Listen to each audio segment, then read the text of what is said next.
नमस्कार। आप सुनना छन आकाशवाणी और मिछो रुद्रप्रयाग से विनय भोगना। आज बात करला रुद्रप्रयाग जनपद की लोक साहित्य का क्षेत्र में भूमिका। गढ़ कुमाऊं की भूमि देवभूमि उत्तराखंड में लोक बोली लोक भाषा और लोक साहित्य को अपनु विशेष स्थान छ। रुद्रप्रयाग जनपद भी राजशाही का दौर से लोक साहित्य के क्षेत्र में निरंतर काम करनु छ। ये का प्रमाण कई गांव में दुर्लभ पांडुलिपियों का रूप में भी छन।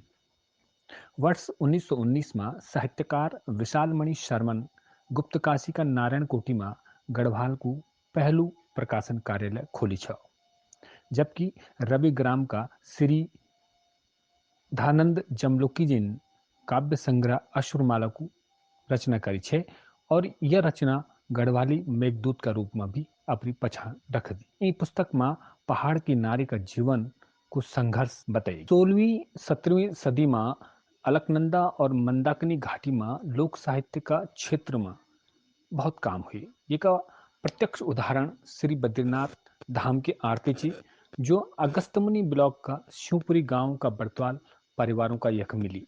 ये गांव में आयुर्वेद वीर रस से जुड़िया गीत काव्यों की पांडुलिपि भी छन। रुद्रप्रयाग में लोक साहित्य और लोक संस्कृति तय बढ़ाना और तय का संरक्षण का वास्ता नई पीढ़ी भी बहुत अच्छु काम करनी चाहिए। यही क्षेत्र में 2004 में शिक्षाविद एवं सामाजिक क्षेत्रों में निरंतर काम करना श्री ओम प्रकाश सेमवाल जी ने कलश संस्था की स्थापना करी। कलश को प्रयास लोक भाषा ते बढ़ाना का वास्ता निरंतर चलू चाहिए। उन 2004 में लोक भाषा का क्षेत्र में जो लोक कविताओं को एक मंच प्रदान करी, तैन आज लोक कविताओं ते एक नई पहचान दिन। रुद्रप्रयाग की लोक संस्कृति और लोक भाषा ते बढ़ाने का वास्ता श्री ओम प्रकाश सेमवाल जी बतंदन। धन्यवाद बहुगुणा जी। अपन अच्छु प्रश्न करिए कि लोक संस्कृति का क्षेत्र में लोक संस्कृति ते बढ़ावा देना वास्ता लोक कविताओं यानी गढ़वाली कविताओं को क्या योगदान छे। तो पिछला जब बटन हम अपन गढ़वाली भाषा को इतिहास टटोलदा लगभग 200 साल पहले बटन, तो तमाम गढ़वाली साहित्य सृजन हुए, तेमा गढ़वाली कविताएं बहुत लिखे गए और जय भी साहित्यकार गढ़वाली कविता लिखी से सब समसामयिक छिन। जब हमारा पूर्वज कोई भी कार्यक्रम उड़ंदा छा लोक संस्कृति परक, तो ये दगड़ी हमारे कविताओं को भी लगातार विकास होनो रहे और अब तक भी लोक संस्कृति दगड़ी लगातार गढ़वाली कविताओं को विकास जारी छे।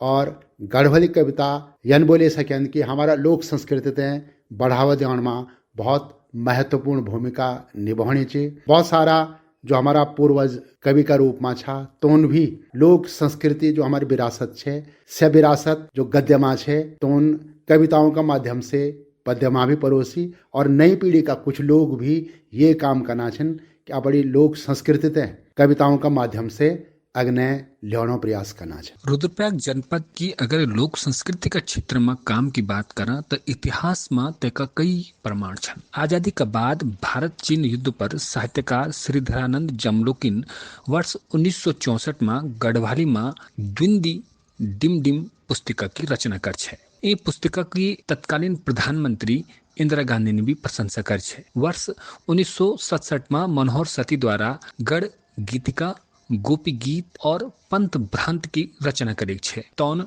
वन्याथ चंद्रिका पुस्तक भी लिखी, जबकि गोकुलानंद किमोठी जी ने 1959 में गढ़वाल गाथा व 1979 में पितरु को रैबार पुस्तक की रचना करी। 10 जुल्ला कांडई का सर्वेश्वर दत्त कांडपालन वर्ष 1970 में दाणी चैणी सरला और समौण बुझौण कविताओं को लेखन करी, जबकि 1976 में डॉक्टर हरिदत्त भट्ट शैलेशन गढ़वाली भाषा और तैकु साहित्य पर एक पुस्तक की रचना करी। तोते राष्ट्रपति पुरस्कार भी मिली। नई पीढ़ी में बीना बेंजुआल बहुत अच्छी कविता लिखनी छन। तो कविता संग्रह कमेड़ा आखर को प्रकाशन हुई, जबकि तो का पति साहित्यकार रमाकांत बेंजुआल हिंदी, गढ़वाली, अंग्रेजी और रोमन भाषा में भी काम करना छन। शिक्षाविद रैन स्वर्गीय पुष्कर सिंह कंडारिन गढ़वाली में 14,000 पाखड़ा लिखिन, जो आज भी गिनीज बुक वर्ल्ड रिकॉर्ड छे। जब तक लोक कविताओं को सवाल छे तो रुद्रप्रयाग में नई पीढ़ी में कई लोग काम करना छन। तैकुश्री श्री ओम प्रकाश सेमवाल जी ते जंदू जौन यूं युवा पीढ़ी का लोगों ते मंच प्रदान करी। आज ये युवा रुद्रप्रयाग, पौड़ी, टिहरी, देहरादून सहित अन्य कई जगहों में अपनी कविताओं से लोगों ते नयो संदेश देना छन। पिछला 2 दशक बटे लोक साहित्य का क्षेत्र में कलश निरंतर काम करनु छ। आज छोटा से छोटा नौना और जो हमारे युवा छन शिव गढ़वाली में लिखने कोशिश करना छन और मंच पर कविता को पाठ भी करना छन। ये के बारे में कलश का संस्थापक और शिक्षाविद ओम प्रकाश सेमवाल जी बतांदन। यानी नहीं बोले सकन कि कलश संस्थान ही रुद्रप्रयाग और चमोली जनपद में पहली बार साहित्यिक गतिविधियां आयोजित करी हुई। हमसे पहले भी हमारा जो पूर्वज कवि रहे जो दिवंगत हो गया तो लोग मैं विश्वास है कि जरूर कविताओं का मंच सजे नहीं होला, लेकिन सोशल मीडिया का अभाव में तो तय प्रसिद्धि नहीं मिली, प्रचार प्रसार नहीं मिली। हम प्रभावित हुए छा पौड़ी जनपद से और तेमा कोई शक नहीं कि मैं अपना आदर्श का रूप में आदरणीय श्री नरेंद्र सिंह नेगी जी मान दूँ। और जो से मैं प्रभावित हुई हूँ सचिन डॉक्टर वीरेंद्र पवार जी। जब मैं लगा अच्छो कि पौड़ी माई चाहे के विद्यालय में जो कार्यक्रम करना, चाहे के गाँव में जो कार्यक्रम करना, मैं लगा अच्छो कि क्या हम रुद्रप्रयाग जनपद में ये प्रकार का आयोजन कर सकता। तो डॉक्टर वीरेंद्र पवार जी ने बोले कि जरूर रुद्रप्रयाग में भी हो सकता। फिर मैंने बोल छो कि क्या यक आदरणीय नरेंद्र सिंह नेगी जी भी है सकता।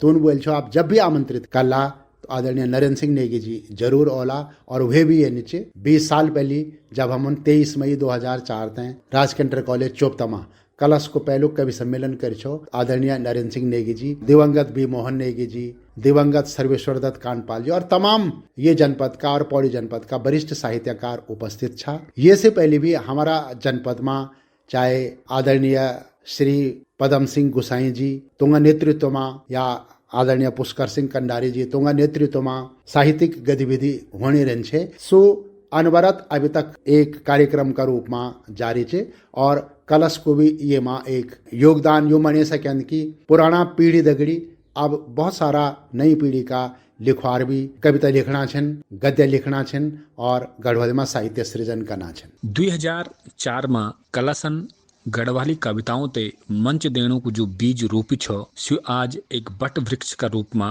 फैलेगी और ये की शाखा रुद्रप्रयाग चमोली ही ना बल्कि उत्तराखंड का हर जनपद में फैलेगी। आज लोक कवि जगदम्बा चमोला एक अपनी विशेष पहचान रखदन। मुरली दीवान को कविताओं को लहजा ही लोगों ते आनंदित कर दू। उपासना सेमवाल जो कि तीलू रोतोली पुरस्कार से भी सम्मानित छन तो की कविताओं को अपरो एक अलग ही रसायन छ। लोक कवि और कलश का साहित्यकार ओम प्रकाश सेमवाल बतंदन कि पूर्वजों को जो प्रयास छो लोक साहित्य में रचना को तय प्रयास ते मंच देणु को एक पहल किएगी और वी पहल को जो आज अच्छा परिणाम मिलना छन ये बहुत सुखद चीज। वो बतंदन कि हमारी नई पीढ़ी ते भी अपनी बोली भाषा का प्रति संवेदनशील होने पड़ू। शिक्षाविद और साहित्यकार ओम प्रकाश सेमवाल बतंदन कि जब 2004 में कलश का माध्यम से गढ़वाली कविताओं ते मंच देणु को प्रयास हुई छो तो तब कई लोग तो को मजाक भी बनन छा कि तुम्हारी गढ़वाली कविता को सुना लू। लेकिन समय का साथ साथ बहुत परिवर्तन भी और गढ़वाली कविताओं ते लोगों पसंद ही नहीं करी बल्कि हमारी नई पीढ़ी ये माँ लिखने भी कोशिश करी और आज हमारा कई नया जो नौनियाल छन ये क्षेत्र में सफल भी छन।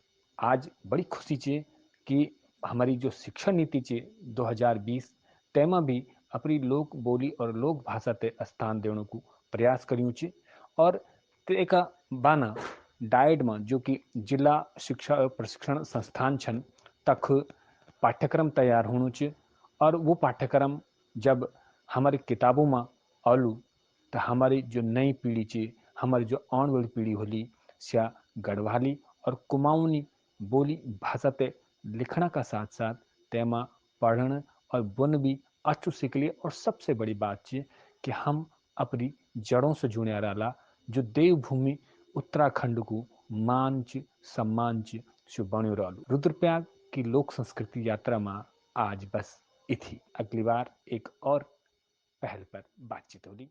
धन्यवाद।